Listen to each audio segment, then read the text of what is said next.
Secrétaire national aux questions internationales, je laisse la parole à Martine Billard.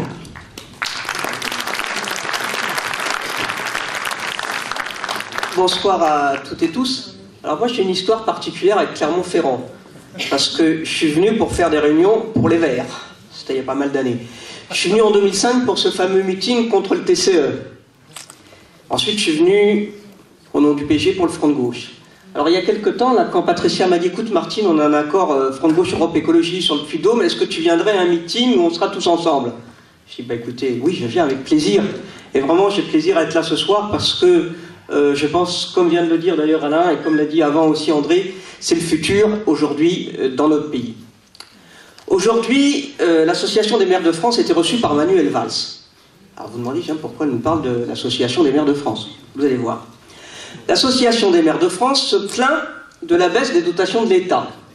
Moins 28 milliards. 30% de moins sur la période 2014-2017. Qui est président de l'Association des maires de France? François Baroin. Tiens, les mêmes qui expliquent, en tant qu'UMP, à longueur de temps, qu'il faut plus de baisse dans les dépenses publiques, qu'il faut réduire beaucoup plus le nombre de fonctionnaires. C'est Nicolas Sarkozy, en début de semaine, il a dit « Tous les candidats de l'UMP se sont engagés à diminuer les dépenses des départements, à réduire le nombre des fonctionnaires locaux. » Donc ça, c'est la ligne nationale de l'UMP. Et tout d'un coup, quand il s'agit des communes, François Baroin, par intérêt en tant que président de l'AMF, tout d'un coup découvre que, ben oui, le programme qu'il prône au niveau national, ça a des conséquences au niveau local. Et oui.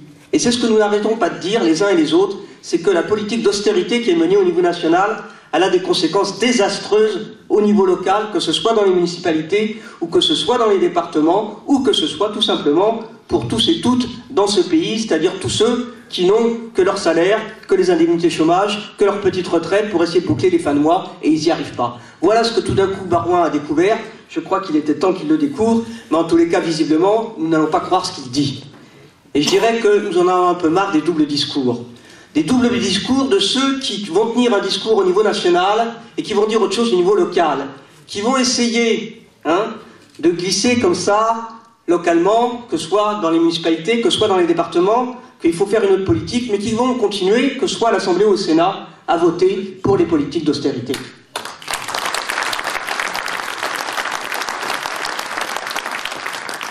Non seulement nous ne supportons plus ces doubles discours, mais vous savez très bien, tous nos concitoyens ne supportent plus. Et c'est aussi ça, ce type de discours différent selon les niveaux auxquels ils sont tenus, qui fait que nos concitoyens n'ont plus confiance dans les élus, notamment, n'ont plus confiance dans les partis politiques. Il y a un sondage qui est sorti dans le JDD, je ne sais pas si vous l'avez vu, où 70% des Français estiment que le Parti socialiste doit rappeler à François Hollande ses engagements de campagne. Ça fait rire, hein. Mais je crois que c'est très significatif. C'est significatif de ce ras-le-bol du double discours tenu par un certain nombre de gens en politique. Et, en premier, par celui qui est aujourd'hui notre président de la République, puisque c'est le double discours, enfin André l'a rappelé, qui avait été tenu à propos du traité européen.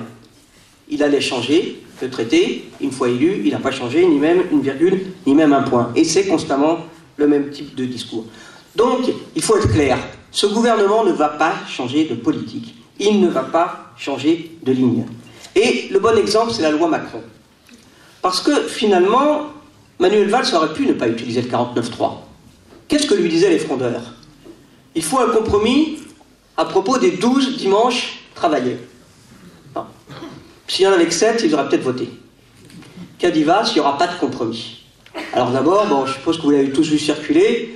Tout le monde s'est rappelé le discours que tenait François Hollande, il n'y a pas si longtemps que ça, à l'époque j'étais député, je m'en souviens bien, contre le travail du dimanche. Il y a eu un tract du Parti Socialiste distribué dans toute la France, contre le travail du dimanche. À l'époque, on se battait tous contre l'extension du travail du dimanche. Et aujourd'hui, si vous lisez un discours du gouvernement, de Macron ou d'autres, vous ne savez pas qui est-ce qui l'a écrit, il n'y a pas la signature, et c'est lu, c'est écrit, donc vous n'entendez pas la voix.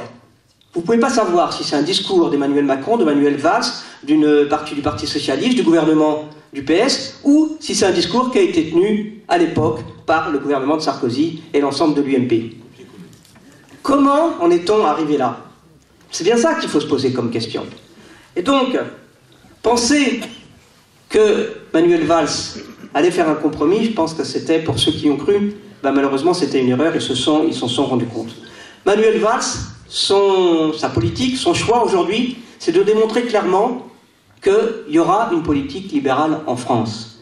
Que le Parti socialiste français a pris le chemin de ce qui avait été le Parti travailliste en Angleterre, le Parti socialiste en Espagne, le PASOK en Grèce. Alors tout ce qu'on pourrait souhaiter, c'est qu'il arrive la même chose en France qu'il est arrivé en Grèce. Le PASOK à 4% et une gauche rassemblée, de la même manière qu'il y a un accord Syriza Vert en Grèce, un accord Front de Gauche Europe Écologie en France, qui puisse arriver au gouvernement à la place du Parti socialiste.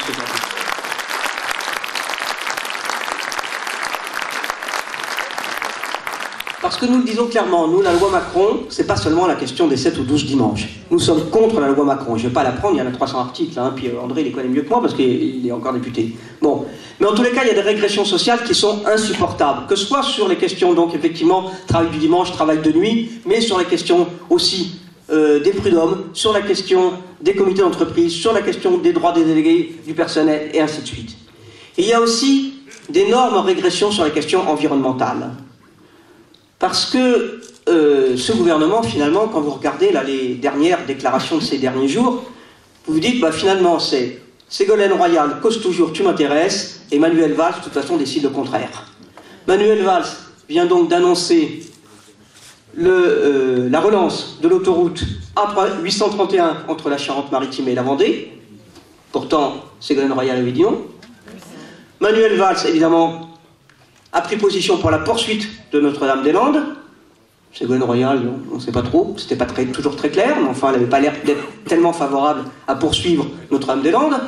Le barrage de Sivens, Ségolène Royal dit non, on verra ce que va décider Carcenac, le président du Conseil général socialiste, demain, mais vous avez vu qu'il y a aujourd'hui une tension très très forte sur la zone, avec un gouvernement du Parti socialiste qui autorise qu'il y ait des milices qui ont été constituées pour essayer de casser l'occupation du site. Donc voilà aujourd'hui quelle est la politique du gouvernement. Et pour ce qui est de la lutte contre le réchauffement climatique, avec la conférence sur le climat qui se tiendra fin novembre, début décembre à Paris, on peut qu'être inquiet compte tenu du fait que la politique concrète de ce gouvernement n'a pas grand-chose à voir avec une politique qui justement prendrait à bras-le-corps le sujet. Et je crois que justement c'est intéressant que nous soyons tous ici ensemble, Front de Gauche, Europe Écologie, pour que, et je crois que ça a été bien expliqué par Nicolas, pour voir quelles sont toutes ces bagarres sur les questions d'écologie sur lesquelles nous nous retrouvons. Je voudrais aussi rappeler un point qu'il y avait dans la loi Macron, qui est un petit peu passé, qui n'a pas été très public, et qui pourtant a ses conséquences. C'est la fameuse modification de la fiscalité sur les actions gratuites. Actions gratuites, vous ne savez pas ce que c'est, vous n'en recevez pas. Eh bien, les actions gratuites, c'est donc des entreprises qui donnent des actions au cadre. Il y avait une fiscalité qui, ça semblait normal, quand on reçoit de l'argent comme ça, en plus, sans avoir rien fait, qu'on paye des impôts. La fiscalité vient d'être modifiée par la loi Macron. Mais si vous ajoutez cette modification de fiscalité, c'est-à-dire cette baisse de fiscalité, disons-le tout de suite, je ne pense pas que quand j'ai dit modification, vous aviez imaginé que c'était une hausse. Dans l'ambiance actuelle, c'est pas... Non. Bon, donc c'est une baisse de fiscalité. Elle va coûter près d'1 milliard d'euros au budget de la France. Alors évidemment, ils ont fait les systèmes habituels, ils ont sous-estimé. Ils ont expliqué que c'était 300, peut-être 500 millions. Bon, mais les estimations, y compris faites pas par le Front de Gauche, ni par Europe Écologie, faites par les services de l'État, sont plutôt autour de 1 milliard. Et ce qu'il faut savoir, c'est que ceux qui reçoivent des actions gratuites, en plus, en général, il y a une clause sur les actions gratuites, c'est que elles vous seront rachetées par l'entreprise si vous les gardez plus de 2 ans, pendant lesquels, justement, comme ça, votre fiscalité est baissée. Or, quand on regarde ce qui s'est passé en 2014, on se rend compte qu'en 2014, finalement, les dividendes distribués aux actionnaires ont augmenté. 56 milliards distribués aux actionnaires du CAC 40, dont 10 milliards par rachat d'actions. Donc ça veut dire qu'ils gagnent sur les deux tableaux. On leur donne des actions gratuites, la fiscalité est baissée, et ensuite, ces actions sont rachetées par l'entreprise. Qu'est-ce que ça a comme conséquence? Si vous avez moins d'actions alors que vous avez le même bénéfice, eh ben, le prix de l'action, du coup, la rémunération de l'action, du coup, augmente. Et donc, vous avez gagné sur tous les tableaux, sur le dividende que vous touchez et sur la fiscalité que vous ne payez plus. Donc voilà ce que fait un gouvernement qui se dit encore un gouvernement de gauche. Et même pour nous, c'est pas un gouvernement de gauche, c'est un gouvernement libéral, et il mène un certain nombre de politiques que Sarkozy n'a rien à renier sur ces politiques.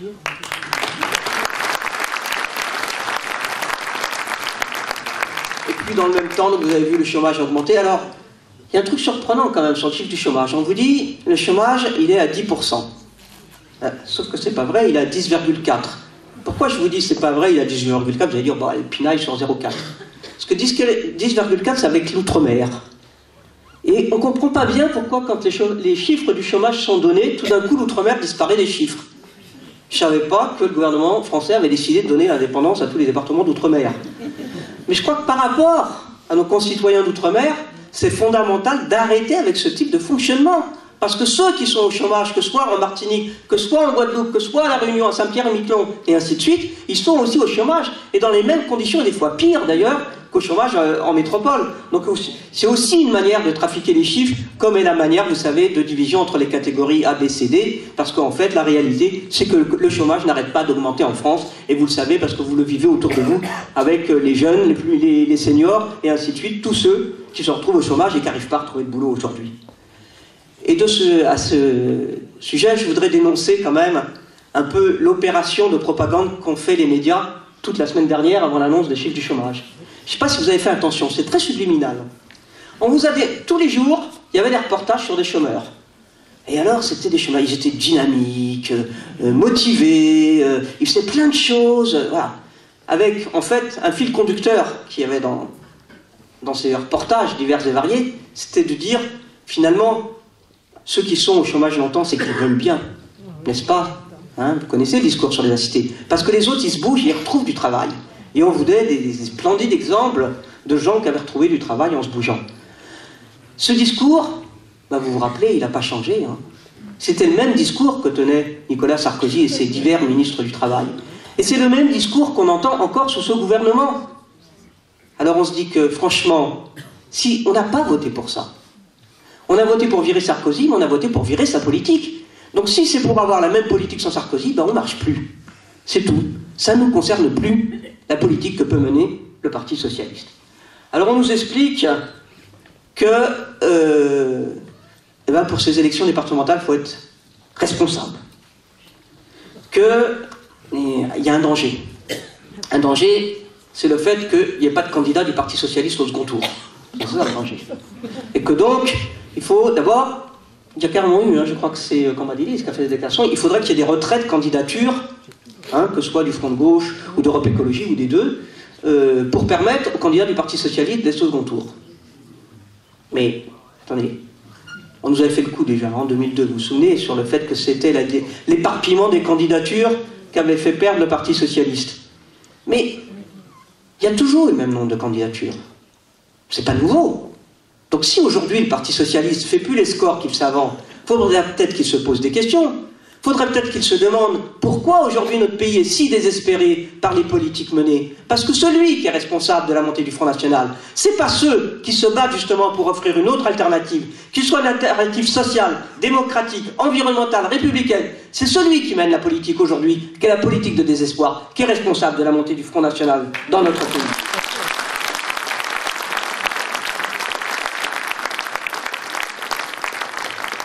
Et à ce propos, et je crois que tous nos partis ont dénoncé ce tripatouillage sur les étiquettes. Bon, alors vous avez vu, donc déjà, tout a été changé, les cantons sont beaucoup plus grands, ce sont des élections départementales, plus des élections cantonales, et puis on a quand même ce monstre constitutionnel, car la Constitution accepte qu'on aille à une élection pour élire des élus dont on ne sait pas quelles vont être les missions. C'est quand même invraisemblable.